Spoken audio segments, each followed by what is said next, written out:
Hello students,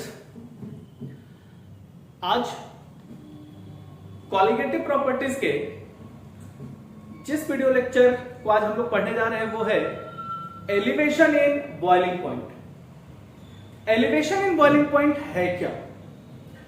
तो elevation in boiling point को जानने से पहले ये जान लेते हैं कि बॉइलिंग पॉइंट है क्या।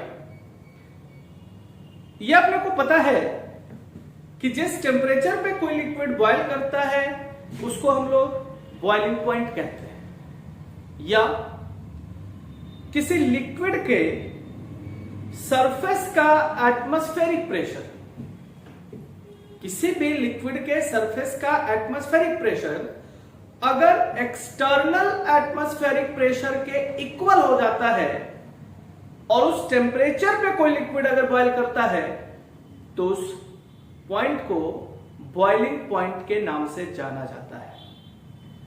अगर एटमॉस्फेरिक प्रेशर 1 एटमॉस्फेरिक प्रेशर हो 1 atm हो 760 mmHg हो तो उस बॉइलिंग पॉइंट को नॉर्मल बॉइलिंग पॉइंट टेम्परेचर के नाम से जानते हैं। The temperature at which a liquid boils is known as the boiling point, और if the pressure on the surface of liquid becomes equal to the external atmospheric pressure, the point at which the liquid boil is known as boiling point. If the external pressure is 1 atm, if the external pressure is 1 atm, then it is known as normal boiling point temperature. In this case, अगर solvent का boiling point 100 degree Celsius हो, volatile component water एक volatile liquid है, उस volatile liquid का boiling point 100 degree Celsius है, अगर small amount में सॉल्यूट को मिक्स किया जाए तो सॉल्वेंट का वेपर प्रेशर डिक्रीज कर जाएगा। इसका मतलब है कि उस लिक्विड को कुछ और देर तक अब अपने को हीट करना पड़ेगा, तब जाकर वो एक्सटर्नल एटमॉस्फेरिक प्रेशर के बराबर होगा। एक सिंपल सा एग्जांपल है, जब वाटर को बॉयल करते हैं 100 डिग्री सेल्सियस पे वो बॉयल होता है, लेकिन उसी वाटर में अगर स्मॉल अमाउंट में हम शुगर को डाल देते हैं, अचानक से देखोगे कि जो वाटर बॉयल हो रहा था उसका वेपर प्रेशर डिक्रीज कर जाएगा, यानी अब वो बॉयल तुरंत नहीं होगा, कुछ और देर तक जब हीट करेंगे तब उसका बॉइलिंग पॉइंट आना शुरू होता है। इसी को कह रहा है कि when a small amount of solute is mixed in solvent, the vapour pressure of solution decreases. This means that the maximum और more temperature will be supplied, and this temperature difference, solution का temperature और solvent का temperature, इनके बीच के difference को ही elevation in boiling point के नाम से जाना जाता है।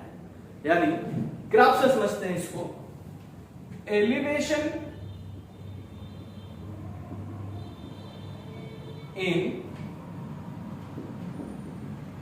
बॉइलिंग पॉइंट, इसको ग्राफ की सहायता से समझते हैं। मान लिया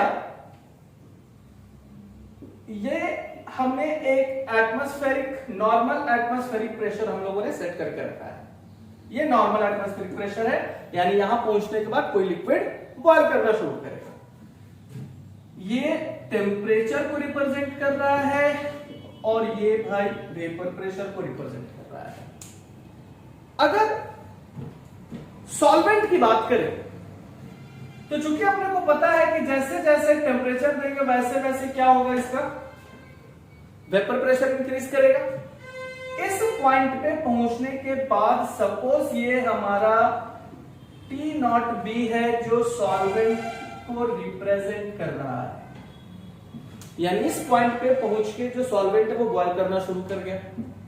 अब हम लोग क्या कह रहे हैं कि स्मॉल अमाउंट में हम लोगों ने उसमें सॉल्यूट को मिक्स करना है, तो वेपर प्रेशर डिक्रीज करेगा। इसका मतलब है कि अब सॉल्यूशन को कुछ और देर हीट करते हैं तो नो डाउट इसका जो टेम्परेचर होगा ये इससे ज्यादा होगा, पहले वाले से ज्यादा होगा। इसको हमने मान लिया ये सॉल्यूशन, और जिस पॉइंट पे ये बॉयल हो रहा है इसको हमने मान लिया टीबी। ये जो टेम्परेचर डिफरेंस है सॉल्यूशन और सॉल्वेंट के बीच का, इसी को एलिवेशन इन बॉइलिंग पॉइंट के नाम से जानते हैं। That is delta T B is equals to T B minus T not.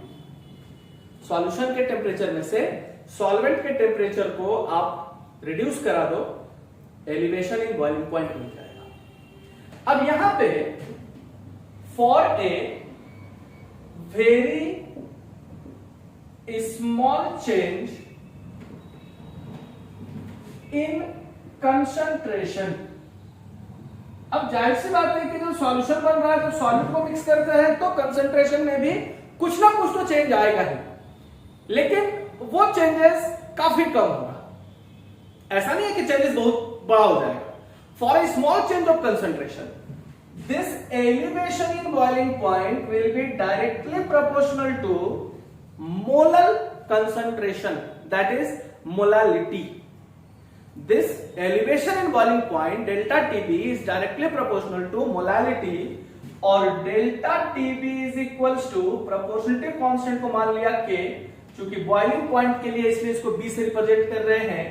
So delta TB is equals to KB into M, और delta T B is equals to K B into molality का formula डाल दो WB by MB into 1000 divided by WA। तो ये जो formula है वो elevation in boiling point के लिए। डेरिवेशंस तो कभी पूछा नहीं जाता है, अगर पूछ दिया तो अच्छी बात है, हम लोग इसको डिराइव कर लेंगे, लिख लेंगे डेफिनेशन के साथ। फॉर्मूला ही होगा और फॉर्मूला पे न्यूमेरिकल ही होगा। अब यहां पे केबी को मोलर एलिवेशन कांस्टेंट कहा जाता है, और इसका कोई वैल्यू फिक्स नहीं होगा। ये अलग अलग सॉल्यूशंस के लिए इसके बॉइलिंग पॉइंट, इसका जो केबी का वैल्यू है वो डिफरेंट होगा।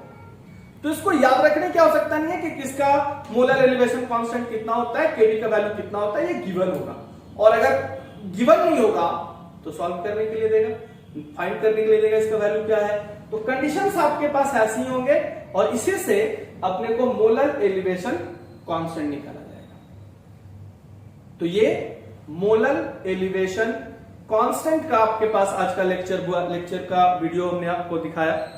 होप आप समझ गए होंगे कि नॉर्मल बॉइलिंग पॉइंट किसे कहते हैं। जब 1 एटमॉस्फेरिक प्रेशर हो जाता है, 1 एटमॉस्फेरिक प्रेशर पे कोई लिक्विड बॉयल करता है तो वो नॉर्मल बॉइलिंग पॉइंट टेम्परेचर के नाम से जाना जाता है। स्मॉल अमाउंट में सॉल्यूट को मिक्स करते हैं, वेपर प्रेशर डिक्रीज करता है।